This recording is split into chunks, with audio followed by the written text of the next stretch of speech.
Nous parlions du rôle de l'alimentation et nous recevons du coup maintenant Olivier Rollinger. Bonjour Olivier Rollinger. Bonjour. Donc je suis Éloi, ce sont les internautes. Facebook, Bonjour, Twitter, bonjour mesdames, bonjour messieurs, mesdemoiselles. Écolo Info. Il y a des enfants aussi. Et bien tous les enfants. Écoloinfo.com aussi et le site du Crédit Coopératif. Olivier Rollinger, vous êtes chef. Vous êtes. Ah. Pardon, oui, oui, cuisinier, j'aime pas le mot chef. Donc cuisinier du restaurant Le Coquillage. Voilà. Donc il se trouve dans la Manche. Enfin, ah non, me dites un pas petit ça peu non avant. plus, c'est en Ille-et-Vilaine en Bretagne. Voilà, bon, pas très loin. Pas très loin. Non mais je salue mes amis normands évidemment. Oui. Alors là, vous sortez d'un des amphis, donc ici à l'UNESCO. Oui. Vous sortez d'un débat qui s'intitulait Alimentation, environnement et santé, un défi d'éducation. Là, comme ça, c'est très large. Oui. Est-ce que vous pouvez nous en dire quelques petits mots?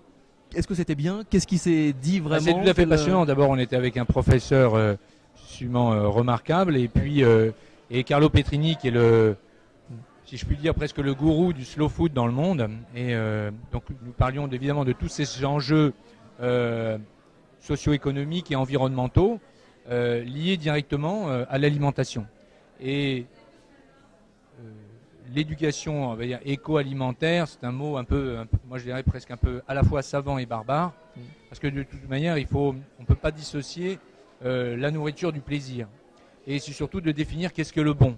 Mais le bon, c'est pas justement simplement ce qui est bon aux papilles, sans quoi tous les bonbons qui sont manifestement des cochonneries doivent être qualifiés de véritablement bons. Mais dans le bon, il y a une dimension éthique, c'est-à-dire que c'est le partage, c'est la notion également de commerce équitable, et le commerce équitable pas uniquement avec l'autre bout du monde, mais le commerce équitable commence avec son producteur de lait, son producteur de farine pour faire le pain. Enfin, c'est une dimension très locale, également environnementale, parce qu'on n'a pas le droit d'abîmer la terre avec des intrants, avec tous les fertilisants et autres, et les pesticides, et puis également par rapport à la mer. Et moi, c'est un petit peu aussi mon sujet, parce que on a pris vraiment des positions et demandé à ce que tous les chefs du monde, en tous les cas, et tous les consommateurs s'engagent à ne pas consommer n'importe comment des poissons, à respecter les espèces qui sont en voie de disparition, à attendre qu'ils aient cette maturité sexuelle suffisante pour pouvoir se reproduire, et également de ne pas aller vers des modes de pêche qui sont complètement industriels et qui vont pêcher en plus sur des eaux territoriales qui longent des pays déjà qui sont pas gâtés. Je parle le long de l'Afrique, du Bangladesh et autres, et qui privent toutes ces populations de poissons pour aller nourrir des poissons d'élevage chez nous. Et puis enfin de complètement rayer le thon rouge des cartes des chefs du monde entier.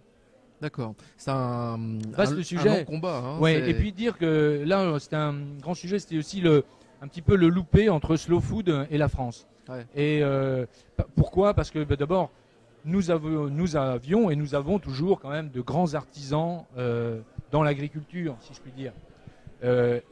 Beaucoup disaient, mais pourquoi avons-nous besoin de slow food? Nous sommes déjà complètement dans cette démarche.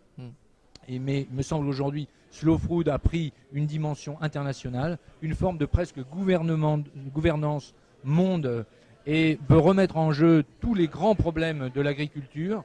Nous devons nous y associer, et pour le coup, les cuisiniers français doivent être vraiment des leaders d'opinion à ce sujet-là. Ils doivent totalement se mobiliser, se fédérer, et avoir vraiment un message politique fort, parce que ce que nous mangeons, à chaque fois que nous mangeons, alors d'abord on doit se faire plaisir, mais manger a un sens et la marque d'une grande civilisation. Est-ce que vous considérez, et la réponse, je la sens, ça va être oui, est-ce qu'on considère l'alimentation comme un lien pour favoriser le vivre ensemble, justement, comme un ciment entre les populations, les générations? Vous savez, vous dites là, si beaucoup d'enfants nous voient, nous écoutent, moi justement tout se passe au niveau à la fois de la famille, en tous les cas autour d'une table. Autour d'une table, on a faim, on est dans la cour de récréation, on se retrouve autour de la table, c'est le partage, c'est la convivialité, c'est les rires, c'est les discussions.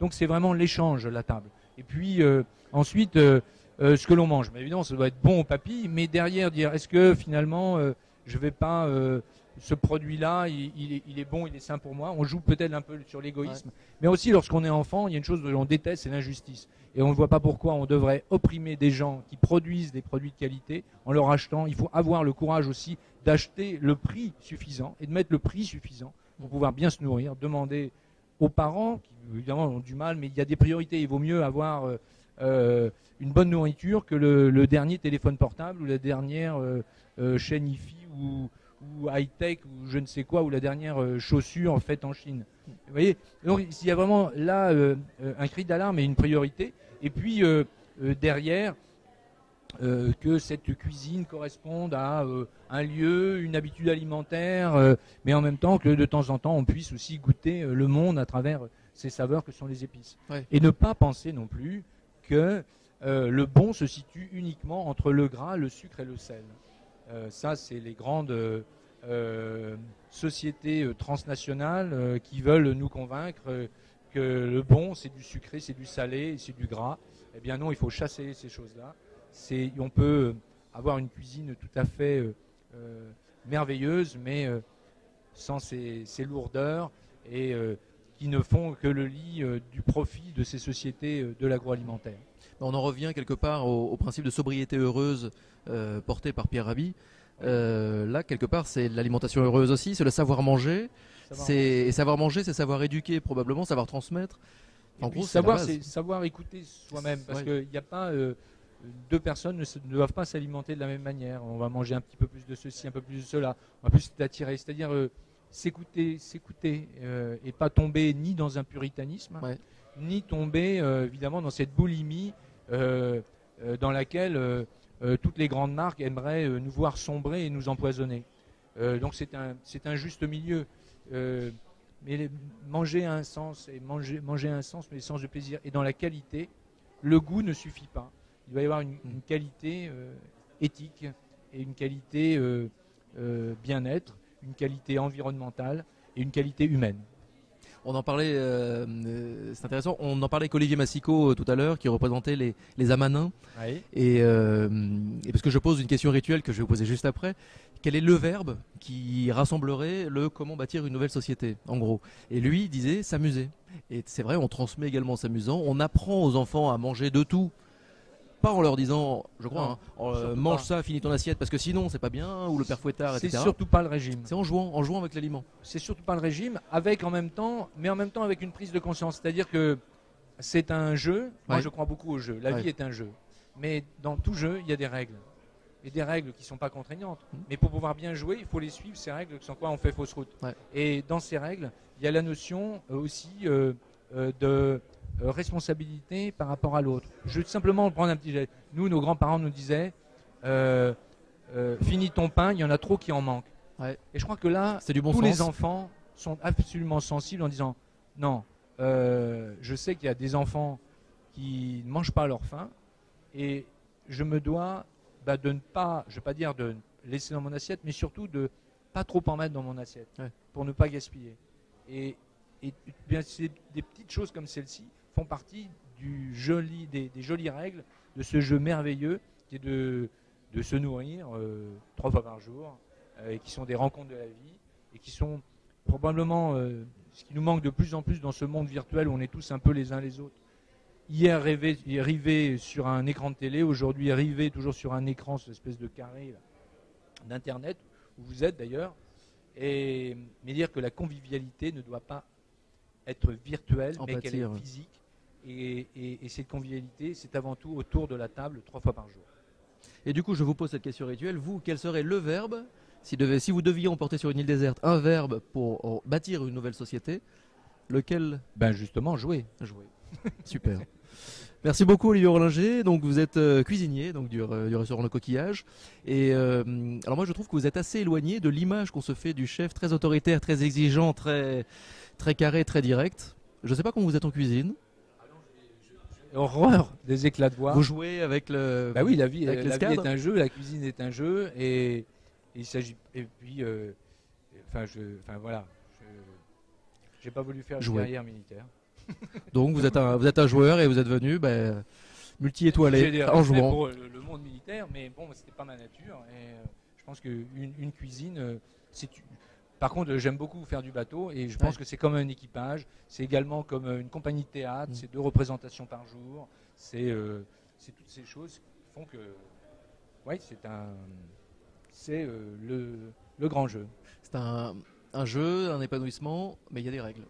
Voilà, il y a des règles. Et il faut surtout pas tomber dans les règles que voudrait nous imposer justement parfois le petit écran avec toujours ce fameux logo. C'est-à-dire qu'à chaque fois où on voit manger entre les repas, à chaque fois que l'on voit ça, finalement, on devrait zapper. Comme ça nous permettrait de mettre fin à ces sociétés qui n'ont aucune responsabilité sociétale. Voilà. Monsieur Rollinger, merci beaucoup. J'étais très heureux de vous avoir. C'était un plaisir. Merci d'être passé. À bientôt. Et d'être prêté à ce jeu. Merci, bientôt en Bretagne. Bientôt en Bretagne ou dans la Manche, où vous voulez. À bientôt. Donc c'était Olivier Rollinger. Olivier Rollinger, qui est donc cuisinier et non pas chef du restaurant Le Coquillage, et non pas en Normandie, mais en Bretagne.